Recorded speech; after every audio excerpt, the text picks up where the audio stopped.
आदरणीय मुंडे साहेब व सन्माननीय व्यासपीठ, आज या ठिकाणी सेवा सप्ताहानिमित्त खूप सेवा या ठिकाणी आपल्याला दिल्या गेल्या, त्याचा खूप आनंद वाटला। आदरणीय मुंडे साहेबांना आणि पवार साहेबांना शुभेच्छा। एक गीत होतं, आपण शाळेत असताना नेहमी म्हणायचं प्रार्थना म्हणून, सुमनात तू गगनात तू ताऱ्यामध्ये फुलतोस तू, सद्धर्म जे जगतामध्ये साऱ्यात त्या वस्तोस तू, श्रमतोस तू शेतामध्ये तू राबसी श्रमिकासवे, जे रंजले वा गांजले पुसतोस त्यांची आसवे, स्वार्थाविना सेवा जिथे तिथे तुझी पदपावना। त्यांनी सांगितलं की ईश्वर कुठेही नाही, तर ते जे लोक हे काम करतात ते ईश्वराची रूपं आहेत। आणि ह्या कविता किंवा हे गीतं आपण शाळेत का देतो, तर जेव्हा तुम्ही मोठे होतात नागरिक म्हणून तेव्हा तुम्हाला त्याचा फायदा होतो। या जगामध्ये जन्म घेण्यासाठी आईचं शरीर लागतं आहे, तिच्याशिवाय तर पृथ्वीवर कुणी जन्माला येत नाही। आणि समाजात नागरिक होण्यासाठी शाळेचं शरीर लागतं आहे, शाळेशिवाय तर समाजात कुणी येऊ शकत नाही। म्हणून शाळा स्तरावर जे आपण संस्कार देतो ते संस्कार आपल्यासमोर कायम राहतात। या ठिकाणी इतके उपक्रम घेतले, याचा खूप आनंद वाटला। त्याचं कारण असं आहे की माणसाला मृत्यू आहे, माणसं जर मृत्यू पावले नसते तर आपण शाळा बंद केल्या असत्या, पण असं होत नाही। जुने माणसं मृत्यू पावतात, नवे जन्म घेतात, आणि नव्या जन्म घेतलेल्या माणसाला आपल्याला परत शिकवावं लागतं। आणि यासाठी सगळ्या सेवाभावी संस्था खूप मदत करतात। अंतिम उद्देश हाच असतो की माणसं उभे राहावेत। कारण पूर्वी आपण शिक्षण खातं, आपण एज्युकेशन खातं आपण निर्माण केलं होतं, पण नंतरच्या काळात आपण मानव संसाधन विकास मंत्रालय तयार केलं। त्याचं कारण असं होतं की माणूस हीच संपत्ती आहे। आता विचार जर केला तुम्ही तर बिस्मिल्ला खानची शहनाई ते तर पृथ्वीवरून निघून गेले, पण आपल्या पुढच्या सगळ्या नातवाच्या लग्नामध्ये, लेकराच्या लग्नामध्ये बिस्मिल्ला खानची शहनाई वाजणारच आहे। म्हणजे ते असे माणसं ही एक संपत्ती, आणि संपत्ती म्हणून उभी राहावी यासाठी आपण सगळे प्रयत्न करत आहात। त्याचा खूप आनंद वाटला। ज्या आईवडिलाला असं वाटतं की आपले लेकरं मोठे व्हावेत, मजबूत उभे राहावेत, ते खरे देशप्रेमी नागरिक आहेत। उदाहरणार्थ सांगायचं झालं, तात्याराव लहानेनं 1,00,000 लोकांना डोळे दिले। आपल्याच भूमीत जन्मलेले हे माणसं होते, आपल्यातच वाढलेले हे माणसं होते, पण त्यांनी 1,00,000 लोकांना नेत्र दिले।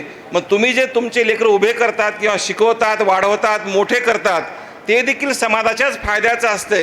क्षणभर तुम्हाला असं वाटतं की माझे लेकरं मोठे झाले, उंच वाढले, प्रगतीकडे गेले, हे तुमचा आनंद आहे, परंतु त्यातून समाजाला खूप फायदा होतो। म्हणून जास्तीत जास्त पालकांनी आपल्या लेकरांना उभं करण्यासाठी जे प्रयत्न केलेत ते खूप आनंद वाटला।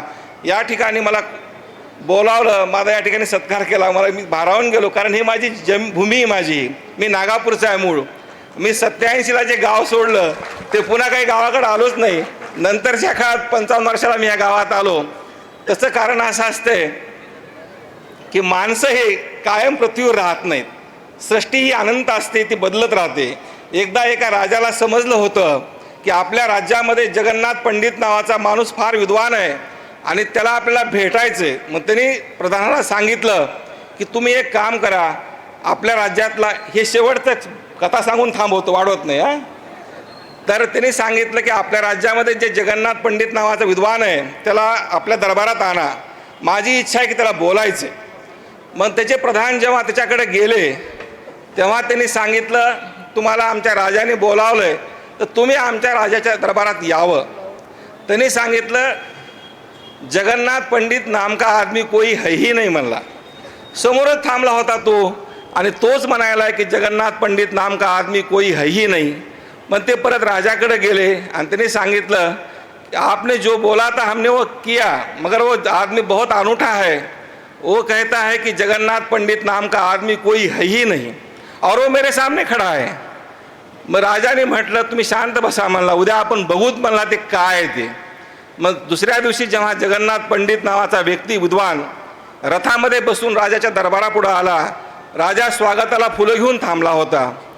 मग त्यांनी विचारलं, जगन्नाथ पंडित जी आपका मेरे दरबार में स्वागत है। त्यांनी म्हणला, राजा जगन्नाथ पंडित नाम का आदमी कोई है ही नहीं म्हणला।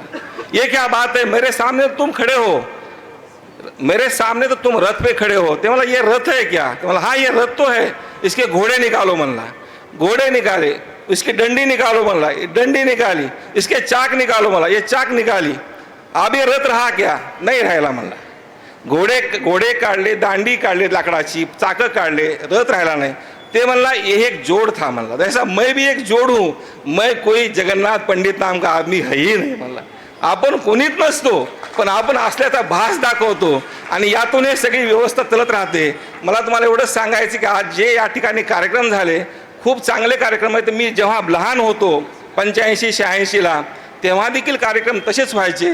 या गावाला संस्कृती आहे, संस्कार आहेत आणि मला याचा खूप आनंद वाटतो. मला या ठिकाणी नोकरी करायची संधी मिळाली त्याचाही मला खूप आनंद वाटतो. या ठिकाणी मला बोलावलं, माझा सत्कार केला, तर सर्वांना मी आभार मानतो आणि माझे 2 शब्द संपवतो. जय हिंद, जय महाराष्ट्र.